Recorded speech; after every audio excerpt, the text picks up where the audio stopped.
Sejarah adalah para mubalik Wali Songo yang berjasa dalam berdirinya Kerajaan Demak. Selama menyiarkan dan mengembangkan agama Islam, mereka berupaya memusatkannya di satu lokasi dan Demak adalah sentral yang kemudian dipilih di pesisir utara Jawa bagian tengah. Lantas, atas dukungan Wali Songo, khususnya Sunan Ampel, Raden Patah pun ditunjuk sebagai penyiar agama Islam di kawasan Demak. Selain itu, Raden Patah juga membuka pesantren yang berlokasi di desa Galagawangi. Tidak membutuhkan waktu lama, hingga desa Galagawangi mengundang minat masyarakat. Peran desa tersebut perlahan berubah dari sekedar pusat ilmu pengetahuan jadi pusat perdagangan. Ketika keberadaannya semakin dikenal dan besar, desa Galagawangi pun berkembang menjadi Kerajaan Demak, kerajaan Islam pertama yang berdiri di Pulau Jawa. Kerajaan Demak resmi berdiri beberapa saat setelah keruntuhannya Kerajaan Majapahit, yakni sekitar 1481 Masehi atau 1403 tahun Saka. Majapahit sendiri kali terakhir dikuasai oleh Prabu Brawijaya V atau Kertabumi, dan Demak merupakan kadipaten di bawah naungan kerajaan Hindu-Buddha tersebut. Silsilah kerajaan: pertama Raden Patah, kedua Pati Unus, ketiga Sultan Trenggono. Masa kejayaan: Kerajaan Demak dikenal sebagai kerajaan terkuat di Jawa pada awal abad ke-16. Seperti yang telah disebutkan, Sultan Trenggono adalah sosok yang membawa kerajaan ini ke masa kejayaan. Bukan cuma Sunda Kelapa, wilayah-wilayah lain seperti Tuban, Madiun, Surabaya, Pasuruan, Malang, dan kerajaan Hindu terakhir di Jawa, Belambang berhasil dikuasai. Sultan Trenggono juga melakukan pernikahan politik lewat perjodohan Pangeran Hadiri dengan putrinya. Pangeran Paserahan dengan putrinya lalu memerintah di Cirebon. Fatahillah dengan adiknya, Joko Tingkir dengan adiknya. Sultan Trenggono gugur selepas pertempuran menaklukkan Pasuruan pada 1946 dan posisinya dilantas digantikan oleh Sunan Prawoto. Masa keruntuhan kekacauan di Kerajaan Demak mulai terjadi selepas wafatnya Sultan Trenggono. Sejumlah calon raja bertikai, diantaranya putra Sultan Trenggono, Sunan Prawoto, dan Arya Penangsang, putra Pangeran Sekar I Sedalepen. Sunan Prawoto membunuh adik tiri Sultan Trenggono. Sementara itu, Arya Penangsang mendapatkan dukungan dari Sunan Kudus selaku gurunya untuk merebut tahta Demak. Dia juga mengirim rangkut anak buahnya untuk membalas dendam atas kematian sang ayah. Ada dua versi cerita seputar pembunuhan Sunan Prawoto. Berdasarkan Badah Tanah Jawi, satu, dia dibunuh setelah mengakui kesalahannya pada Rangkut. Kedua, Rangkut sempat berkelahi dengan Sunan Prawoto setelah tak sengaja menikahi istri sang Sunan. Tak berbeda jauh, Arya Penangsang juga menghabisi Adipati Jepara beserta istri. Ratu Kalinyamat dibantu Joko Tingkir atau Hadiwijaya beserta menantu Sultan Trenggono mengangkat senjata untuk melawan Arya Penangsang. Ketika Arya Penangsang berhasil dihabisi, Kerajaan Demak pada akhirnya jatuh ke tangan Panjang pada 1586. Peninggalan kerajaan: yang pertama ada Masjid Agung dari Demak, terus ada kedua Pintu Bedek dengan penjelasan-penjelasannya. Ketiga suku Tatal atau suku Guru dengan penjelasannya. Keempat Dampar Kencana juga dengan penjelasannya. Kerajaan Perlak. Kesultanan Perlak adalah kerajaan Islam di Indonesia yang berkuasa di sekitar wilayah Perlak, Aceh Timur.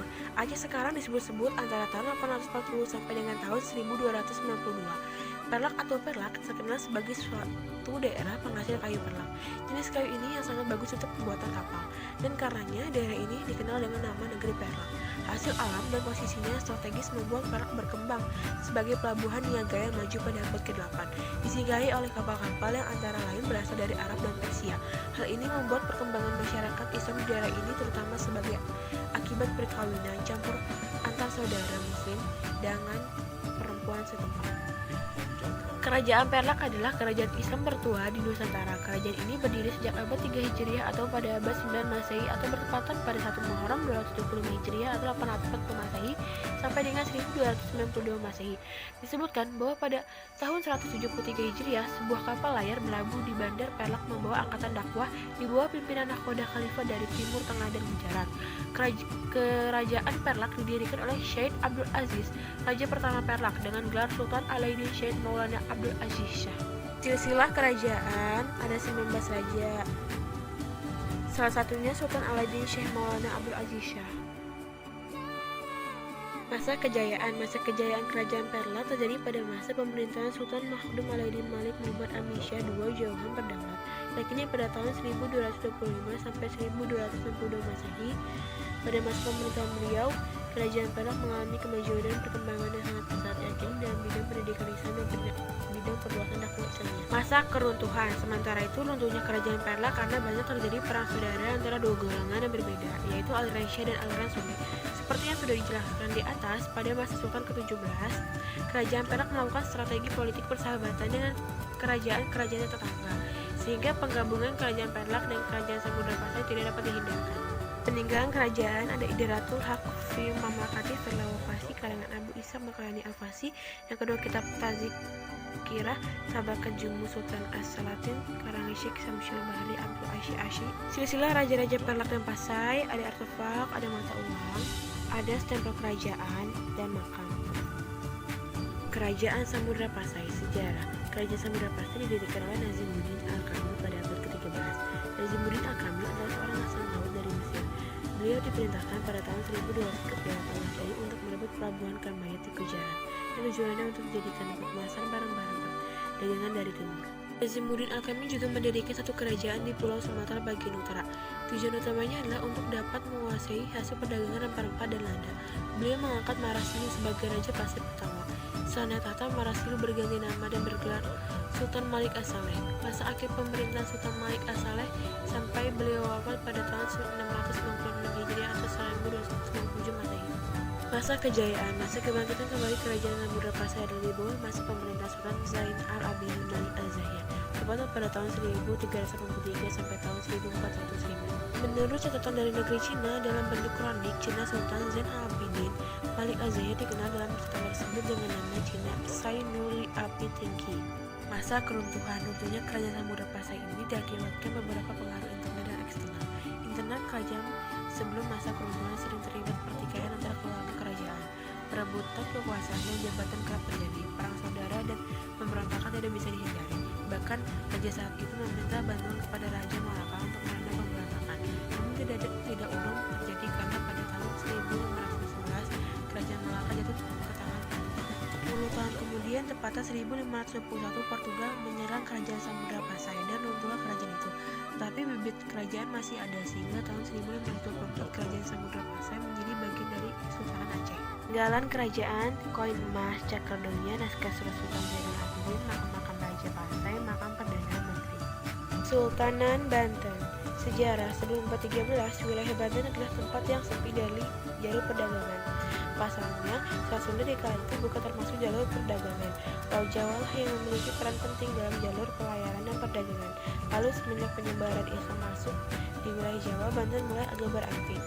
Pada tahun 1552 ditunjukkan putra Sunan Gunung Jati sebagai penguasa Banten, sedangkan putra yang lainnya yakni Pesarean ditunjuk sebagai Raja Cirebon. Jadi pada awalnya Kerajaan Banten merupakan wilayah kekuasaan Demak. Namun setelah tahun 1552, Maulana Hasanuddin melepaskan diri dari bayang-bayang Kerajaan Demak dan menjadi kerajaan yang mandiri. Silsilah kerajaan: 1 Sultan Hasanuddin, 2 Maulana Yusuf, 3 Maulana Muhammad, 4 Pangeran Ratu, 5 Sultan Agung Tirtayasa, 6 Sultan Abdul Nasir. Masa kejayaan. Kerajaan Banten mencapai kejayaan pada masa pemerintahan Sultan Agung Tirtayasa, di mana Banten membangun armada dan mencontoh Eropa serta memberi upah kepada pekerja Eropa. Namun, Sultan Agung Tirtayasa sangat menentang Belanda yang terbentuk dalam VOC dan berusaha keluar dari tekanan VOC yang telah memblokade kapal dagang menuju Banten.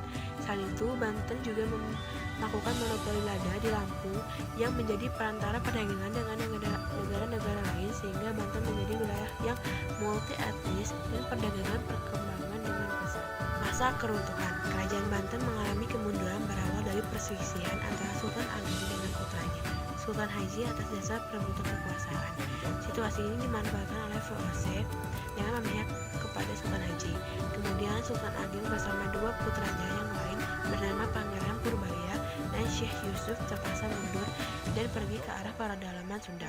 Namun pada 14 Maret 1683 Sultan Agung berhasil ditangkap dan ditahan di Batavia. Dilanjutkan pada 14 Desember 1683 Syekh Yusuf juga berhasil ditawan oleh VOC dan Pangeran Purbaya akhirnya menyerahkan diri.